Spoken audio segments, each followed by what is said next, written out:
دیکھو اس کے اندر بہت امپورٹنٹ ہے جو آپ نے بھی بات کی نا کہ لوگوں کو سکلز بھی آ جاتی ہیں. لوگ پاکستان میں ہی بیٹھے بہت زیادہ پیسے بھی کما رہے ہیں, کچھ یہاں پہ پاکستان میں بیٹھے بہت سارے پیسے کو زیرو بھی کر رہے ہیں. سوال یہ ہے کہ ابنڈنس مائنڈ سیٹ, یعنی مجھے جو سب سے زیادہ تکلیف دہ بات یہ لگتی ہے کہ پاکستان کی مڈل کلاس ہوپ بالکل ختم ہوتی جا رہی ہے. If they look at somebody جو فائنینشلی انڈیپینڈنٹ ہے یا جس کے پاس بہت پیسہ ہے, پہلا خیال عدیل لوگوں کے ذہن میں یہ آتا ہے یہ 2 نمبری سے امیر بنا. تو صاف ستھرے طریقے سے کوئی امیر بن نہیں رہا ہے. مڈل کلاس کو یہ لگتا ہے کہ وہ جس چکی کو پیس رہے ہیں اس کو ساری زندگی پیسیں گے.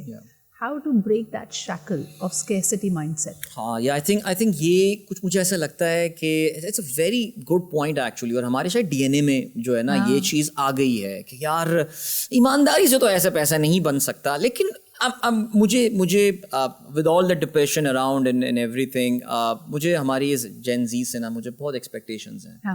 یہ آئی تھنک ہر چیز کو بہت ڈفرینٹ طریقے سے دیکھ رہے ہیں. میں کسی بھی یونیورسٹی کے بھی لیکچر کے لیے جاتا ہوں and all, I actually find children so enterprising. ہم جب آج سے 22 سال پہلے جب گریجویشن کی نہج پہ تھے, سو 3 یا 4 ملٹی نیشنل کمپنی صدرا ہوتی تھیں جس میں بس نوکری مل گئی, اپنا تو بیڑا پار ہے, زندگی سیٹ ہو گئی ہماری.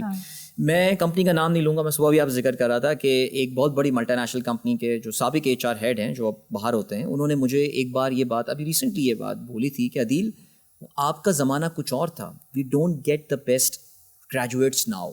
جو بیسٹ گریجویٹس ہیں وہ کسی اسٹارٹ اپ میں لگتے ہیں. دا بیسٹ گریجویٹس اپنا کوئی اسٹارٹ اپ اسٹارٹ کرنا چاہتے ہیں, کوئی ان کے ذہن میں آئیڈیا ہوتا ہے اور وہ اپنے زندگی کے پہلے 2-3 سال ان کو دے دیتے ہیں.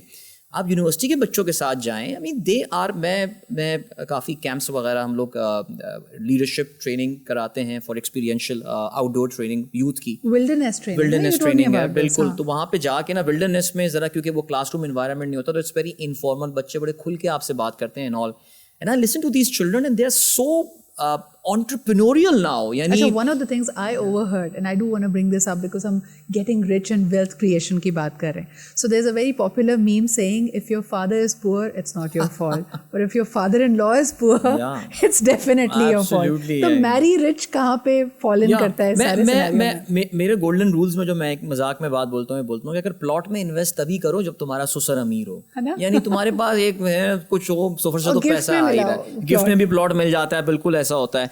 بٹ یہ اچھا شاید مجھے ایسا لگتا ہے آج کل کے ذرا جو نئے بچے نا وہ بڑے وہ بھی ہیں, ان میں وہ جو خودی ہے نا ان کی, وہ مجھے لگتا ہے کہ شاید وہ چیز اب نہیں بولیں گے کہ جو سسر سے پیسہ آ رہا ہے. But let's get a little bougie about that. وہ جن کی خودی بہت بلند ہے نا وہ اصل میں بلیو کرتے ہیں مینیفیسٹیشن پہ.